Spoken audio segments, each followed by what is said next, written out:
अस्सलाम वालेकुम dear students, बेटे कैसे आप सब लोग। आज हम सेकेंड ईयर की कंप्यूटर साइंस की पेयरिंग स्कीम के हवाले से देखेंगे कि 2023 में पेपर पैटर्न हमारा क्या है, हमें किस तरीके से तैयारी करनी है। तो आज का ये जो बड़ा यूज़फुल सा वीडियो है, इसको स्टार्ट करने से पहले आप मेरे चैनल को सब्सक्राइब कर लें और बेल आइकन पर क्लिक करते हुए ऑल नोटिफिकेशंस का बटन ऑन कर लें।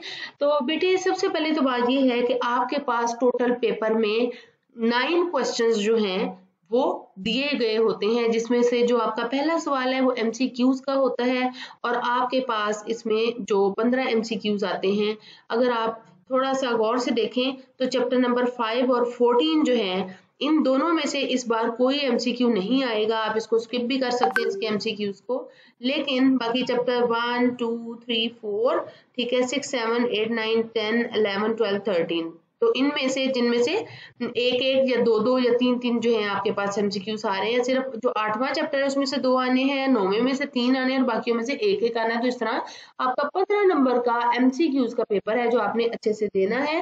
अगली बात आ जाती है क्वेश्चन नंबर जो 2 है आपके पास, वो है आपके शॉर्ट क्वेश्चंस। ठीक है, क्वेश्चन नंबर जो 2 है आपका वो डेटाबेस के शॉर्ट क्वेश्चंस हैं। 9 दिए गए होते हैं जिनमें से आपने 6 करने होते हैं, हर एक के 2-2 नंबर होते हैं। 12 नंबर का ये आपके पास सवाल होता है। अब चैप्टर नंबर 1 में से एक शॉर्ट क्वेश्चन आना है, चैप्टर नंबर 2 में से 2 आने हैं, 5, 6 और 7 जो है, और 4 में से 2 आने हैं, 5 में से 1 आना है, 6 में से 2 आने हैं और 7 में से 1 आने हैं। तो इस तरह से 9 आपके पास शॉर्ट क्वेश्चन दिए गए होंगे डेटाबेस के, जिनमें से आपने 6 करने हैं। चैप्टर नंबर 3 में से कोई शॉर्ट क्वेश्चन नहीं आएगा। तो जहां तक बात आ गई कि आपने DB को किस हवाले से तैयार करना है, तो आपने इसी तरीके से तैयार करना है, लेकिन इसके हम लॉन्ग क्वेश्चंस पर भी एक नजर डाल लें। जी आपके पास जो लॉन्ग क्वेश्चंस की अगर हम बात करते हैं, क्वेश्चन नंबर 5 और 6 2 सवाल दिए जाते हैं आपको डेटाबेस के, जिसमें से आपको एक क्वेश्चन करना होता है। तो आपका जो क्वेश्चन नंबर 5 है वो चैप्टर नंबर 1 में से आ रहा है और जो आपका क्वेश्चन नंबर 6 है वो चैप्टर नंबर 3 में से आ रहा है इस दफा। तो आप चैप्टर 1 और 3 अच्छे से एज अ लॉन्ग प्रिपेयर करें और बाकियों के शॉर्ट्स प्रिपेयर करें, तो आपका बड़े अच्छे से ये जो है आपका डेटाबेस का सेक्शन सॉल्व हो जाएगा। नेक्स्ट बात आती है क्वेश्चन नंबर 3 की। क्वेश्चन नंबर 3 और 4 दोनों जो हैं ये आपके सी लैंग्वेज में से आ रहे होते हैं। इनमें से 6 आपने शॉर्ट क्वेश्चंस करने होते हैं, 9 ईच दिए हुए होते हैं पार्ट्स। ठीक है, इसमें चॉइस आपको 3-3 शॉर्ट क्वेश्चंस की दोनों सवालों में मिल जाती है। अब ये किस किस चैप्टर में से आने वाले हैं? 8वां चैप्टर, 9वां चैप्टर, इनमें से 4-4 शॉर्ट क्वेश्चंस आने हैं और 14वां चैप्टर, इसमें से एक शॉर्ट क्वेश्चन आना है। तो इस तरीके से आपका चैप्टर नंबर जो 3 है उसके टोटल जो है वो 9 आपके पास शॉर्ट क्वेश्चंस आएंगे और इस तरीके से आपने इसको हल करना है। अगर देखें ना, आप जरा थोड़ा सा गौर करें तो 8वां 9वां चैप्टर के शॉर्ट्स अच्छे से प्रिपेयर कर लेना आप, तो आपका क्वेश्चन नंबर 3 आसानी से हो सकता है। अच्छा, अब क्वेश्चन नंबर 4 है। क्वेश्चन नंबर 4 के अंदर भी आपके पास 9 शॉर्ट्स पूछे जाएंगे सी लैंग्वेज में से, जो कि 10वें, 11वें और 12वें चैप्टर में से 3-3 आएंगे।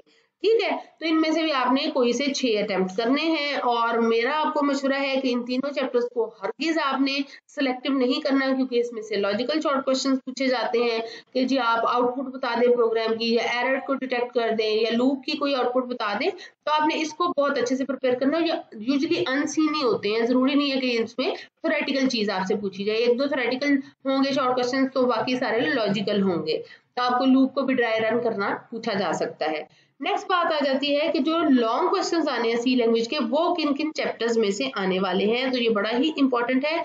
आपके पास 3 लॉन्ग क्वेश्चंस जो हैं वो टोटल होते हैं सी लैंग्वेज के, जिनमें से आपने 2 अटेम्प्ट करने होते हैं। उनमें से 11वां चैप्टर जो है आपका, उसमें से क्वेश्चन नंबर 7 आना है।